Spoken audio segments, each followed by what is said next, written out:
Halo semuanya, kami dari kelompok 6. Di sini kami akan mempresentasikan hasil diskusi kami mengenai tugas mata kuliah Inovasi Teknologi Kesehatan yang diampu oleh Ibu Nur Alfira Pasyawati, DP SKM MPH. Di sini produk yang kami rencanakan yaitu sebuah aplikasi bernama Rek Health. Sebelum membahas lebih lanjut mengenai Rek Health, saya akan memperkenalkan anggota kelompok 6.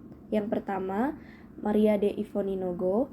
Yang kedua, Farah Zafirah Akmal. Yang ketiga, Angel Sentia Masela. Yang keempat, Kristi Laraduta Ciwana. Yang kelima, Anyela Kidi. Baik, di sini kita akan masuk ke pembahasan yang pertama, yaitu latar belakang. Pada saat ini, banyak masyarakat yang mengalami masalah kesehatan terkait status gizi dan pola diet. Beberapa keresahan tersebut mencakup pola diet yang salah dan ketidakpahaman tentang gizi. Salah satu masalah utama adalah terkait gaya hidup dan pola diet dengan resiko penyakit, hipertensi, diabetes mellitus, asam urat, kolesterol, dan obesitas. Banyak masyarakat tidak memiliki pemahaman yang memadai tentang gizi dan tidak tahu cara membaca label gizi atau memilih makanan yang sehat. Keresahan ini mendorong permintaan akan informasi yang lebih baik tentang makanan dan gizi seperti pola diet atau program diet Mediterania, diet Weight Watchers, diet vegetarian, diet rendah karbohidrat, dan plant-based diet. Kebanyakan masyarakat tidak mampu mengatur menu diet dan pola makan yang efektif sesuai dengan kebutuhan pribadi seperti usia, jenis kelamin, tingkat aktivitas, dan kondisi kesehatan. Masih di latar belakang, dalam mengatasi keresahan ini, aplikasi Rek Health atau rekomendasi health bisa menjadi aplikasi yang dapat membantu mengatasi masalah kesehatan masyarakat saat ini. Dengan menyediakan sumber informasi yang dapat diandalkan, dengan panduan praktif dan beberapa fitur-fitur yang dapat mengatasi masalah kesehatan tersebut, seperti kalkulator IMT, diet sesuai jenis penyakit, program diet, dan video panduan untuk olahraga dan yoga yang dapat menunjang program diet dari konsumen atau pengguna aplikasi, dan dipermudah dengan fitur untuk konsultasi dengan dokter untuk membantu masyarakat mengambil keputusan yang lebih baik tentang masyarakat dan gaya hidup masyarakat saat ini. Selanjutnya, ide dasar terkait pengembangan teknologi. Dari permasalahan yang ada di masyarakat, kami memutuskan untuk mengembangkan aplikasi Rek Health. Rek Health merupakan aplikasi berbasis Android yang terbagi dalam berbagai konten terkait status gizi, program diet, diet dengan jenis penyakit, aktivitas fisik dan konsultasi.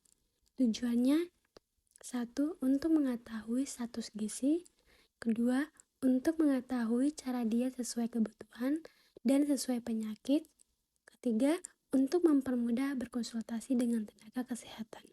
Selanjutnya, TKT1 fitur-fitur.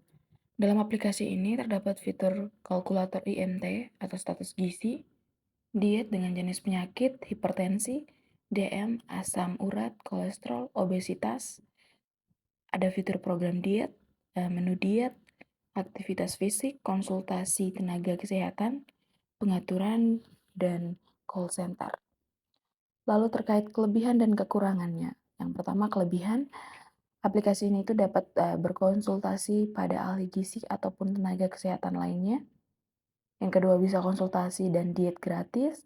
Yang ketiga, tutorial senam dan yoga. Yang keempat, terdapat notifikasi aktivitas fisik. Yang kelima, terdapat notifikasi aktivitas diet. Yang keenam, call center menerima kritik dan saran. Lalu kekurangan dari aplikasi ini itu yang pertama, tidak berada dalam pengawasan dokter. Yang kedua, kurangnya jenis program diet dan diet jenis penyakit. Selanjutnya, studi literasi. Android merupakan sistem operasi yang aman dan banyak menyediakan tools dalam membangun software dan memungkinkan untuk peluang pengembangan aplikasi.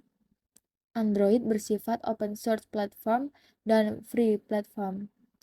Status gizi adalah keadaan kesehatan individu atau kelompok yang ditentukan oleh derajat kebutuhan fisik akan energi dan zat gizi yang diperoleh dari pangan dan makanan yang dampak fisiknya diukur secara antropometri.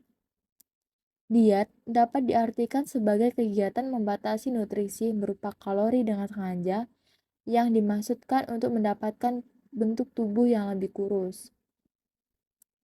Penilaian status gizi dalam perhitungan berat badan ideal atau BBI untuk usia lebih dari 12 tahun menggunakan standar Broad. Dengan rumus BBI sama dengan tinggi badan dikurangi 100 dikurangi 10%, tinggi badan dikurangi 100. Indeks massa tubuh atau IMT adalah batasan yang digunakan untuk menentukan berat badan normal orang dewasa.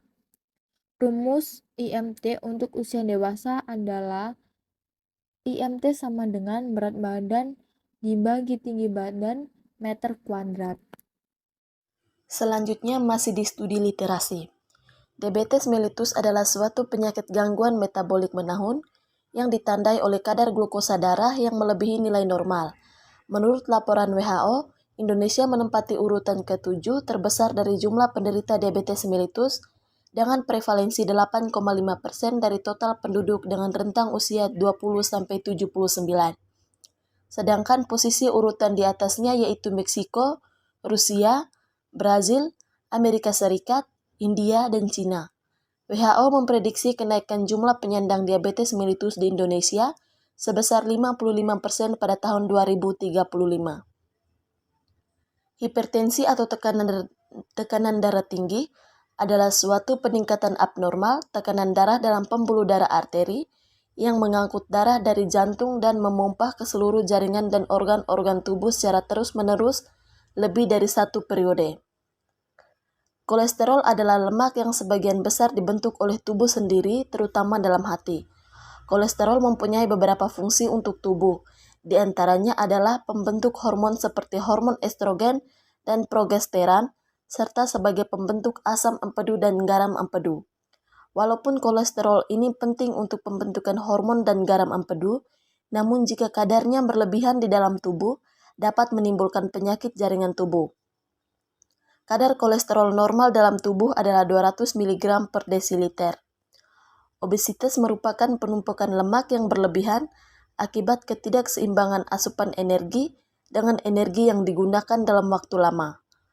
Menurut WHO, asam urat merupakan bagian dari metabolisme purin, namun apabila metabolisme terjadi tidak normal, maka akan terjadi sebuah proses penumpukan PEC2 kristal dari asam urat pada persendian yang menyebabkan rasa sakit yang cukup tinggi.